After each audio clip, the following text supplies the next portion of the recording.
Let me begin by making just a thumbnail definition of the geopolitical context in which we all find ourselves, including America. And in my perspective, that geopolitical context is very much defined by two new global realities. The first is that global political leadership, by which I mean the role of certain leading powers in the world, has now become much more diversified, unlike what it was until relatively recently. Relatively recently still, the world was dominated by the Atlantic world, as it had been for many centuries. It no longer is. Today, the rise of the Far East has created a new, but much more differentiated global leadership. One which, in a nutshell, involves, if one can hazard, an arbitrary list of the primary players in the world scene: the United States, clearly, maybe next to it, but maybe the European Union. I say maybe because it is not yet a political entity.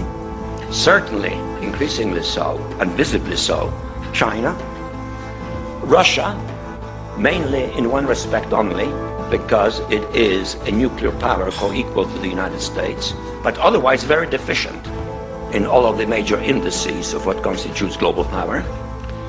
Behind Russia, perhaps individually, but to much lesser extent, Germany, France, Great Britain, Japan, certainly, although it does not have a politically assertive posture.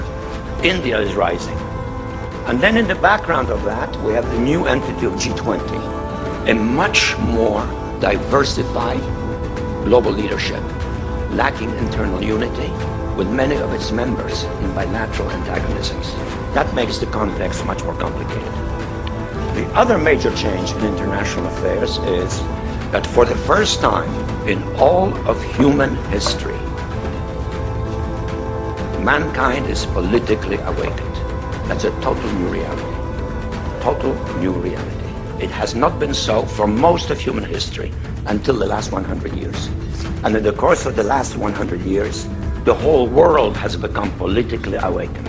And no matter where you go, politics is a matter of social engagement, and most people know what is generally going on in the world, and are consciously aware of global iniquities, inequalities, lack of respect, exploitation. Mankind is now politically awakened and stirring. The combination of the two, a diversified global leadership, politically awakened masses, makes a much more difficult context for any major power, including, currently, the leading world power, the United States. That for the first time in human history, for the first time in all of human history, almost all of mankind is politically awake. And these new and old major powers face still yet another novel reality, in some respects unprecedented. And it is that while the lethality of their power is greater than ever, their capacity to impose control over the politically awakened masses of the world is at a historical low. I once put it rather pungently, and I was flattered that the British Foreign Secretary repeated this, as follows.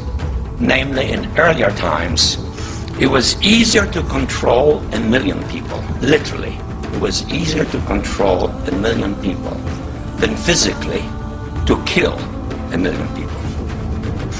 Today, it is infinitely easier to kill 1 million people than to control 1 million people.